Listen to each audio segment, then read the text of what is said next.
જય મુરલીધર મિત્રો, જય દ્વારકાધીશ। કેમ છો બધા? મજામાં? આજે આપણે ખાસ વાત કરવા જઈ રહ્યા છીએ। અત્યારે શિયાળો બેસી ગયો છે। ખાસ કરીને જાનવરોમાં અત્યારે એફએમડી વેક્સિનેશન કરાવી લેવું હિતાવહ છે। અત્યારના સમયમાં એફએમડી વેક્સિનેશન કરાવી લ્યો તો સારામાં સારી વાત કહેવાય। એક મહિનામાં અત્યારે મોસ્ટલી જાનવર કાવિંગ થઈ ગયું હોય અને પ્રેગ્નન્ટ બહુ ઓછા હોય, અને હોય તો પણ એ સામાન્ય ટાઈમ હોય એનો, 1 મહિનો, 2 મહિના, 3 મહિના એવી રીતે। આ સમયમાં એનું વેક્સિન કરાવી લેવું બહુ હિતાવહ છે। ખાસ કરીને દરેક જાનવરમાં આપણે પ્રોફેશનલી જોઈ તો અત્યારે વેક્સિનેશન એફએમડીનું કરાવી લેવું જોઈએ। એના ઘણા વેક્સિન આવે છે। સાદું વેક્સિન આવે છે, બાયવેલેન્ટ આવે છે, ટ્રાયવેલેન્ટ આવે છે, એચએસનું ભેગું આવે, બીક્યુનું ભેગું આવે છે। એટલે એ સારી બાબત છે, અત્યારે જરૂરી છે। બધાય માલધારી મિત્રોને ખાસ વિનંતી કે અત્યારના સમયમાં તમારે ખાસ કરીને આ વેક્સિનેશન કરાવી લેવું જોઈએ।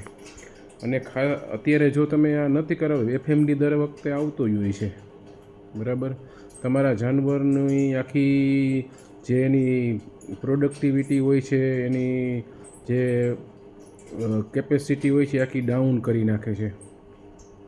ખાસ કરીને જાનવર આખું એનું જે લેક્ટેશન આખું હોય છે એ ખરાબ થઈ જતું હોય છે જો એફએમડી એકવાર આવી જતો હોય છે ને તો ત્યારે।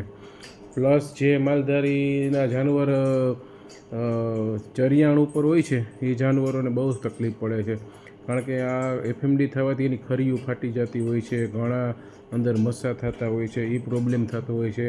એટલે ખાસ કરીને આ વેક્સિનેશન જરૂર કરાવી લેવું જોઈએ।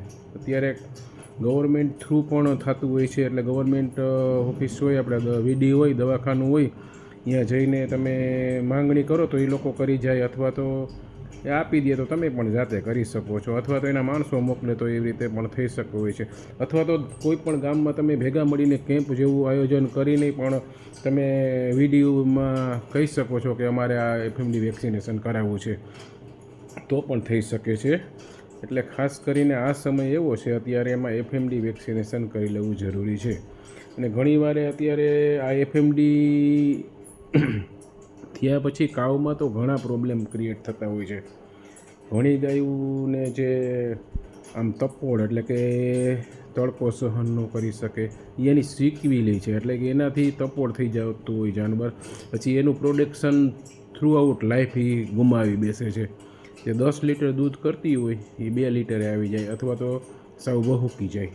એટલે આવા પ્રોબ્લેમ થતા હોય છે। પ્લસ બુલોકમાં પણ ઇન્ટરડિજિટલ ફાઇબ્રોમાં, એટલે કે મસો થાય બે ખરી વચ્ચે, એ પણ આમાં જ થતું હોય છે, એ પણ આની શીકવેલી છે। એટલે અત્યારે જે આ એડવાન્સ ટેકનોલોજી પ્લસ અહીંયા મીડિયાનો જે યુઝ છે અને એની જાણકારી છે બધી પૂરતી છે। એટલે ખાસ કરીને હું તમને એક વિનંતી કરું અથવા તો એડવાઇસ આપું કે જે સમજો તે, તમારે તમારા જાનવરોનું એફએમડી વેક્સિનેશન અત્યારે જરૂર કરાવી લેવું જોઈએ। થેન્ક યુ મિત્રો। તો આપણે આજે એક સલાહ કહો તો સલાહ એજ એ ડૉક્ટર હું મારા મિત્રોને બધાને આપું છું કે તમારા જાનવરનું એફએમડી વેક્સિનેશન કરાવી લ્યો। ખાસ કરીને અત્યારે જ આ સમય અનુકૂળ છે વેક્સિન માટે, બહુ સારો સમય કહેવાય। અત્યારે ઠંડી પડવા માંડી છે, એટલે બહુ સારો છે, જેથી કરીને એને જે ફીવર ને એવું આવતું હોય તો બહુ નડે નહીં। વેક્સિનેશનથી ફીવર થાય તો એ નડે નહીં, એના માટે ખાસ કરીને આપણે આ વેક્સિનેશન કરાવી લેવું જરૂરી છે। એટલે બધા મિત્રો જે મારા જાણીતા અજાણ્યા ફેસબુક ફેમિલીવાળા બધાને વિનંતી કે તમારા જાનવરોને એફએમડી વેક્સિનેશન જરૂર કરાવો। Thank you for watching my video. Please share અને બધાને એડવાઇસ આપો કે આ કાર્ય અત્યારે કરવું ફરજિયાત છે, સારામાં સારી છે। Thank you for watching my video. Thank you again. જય મુરલીધર, જય દ્વારકાધીશ, જય ઠાકર, જય મુરલીધર।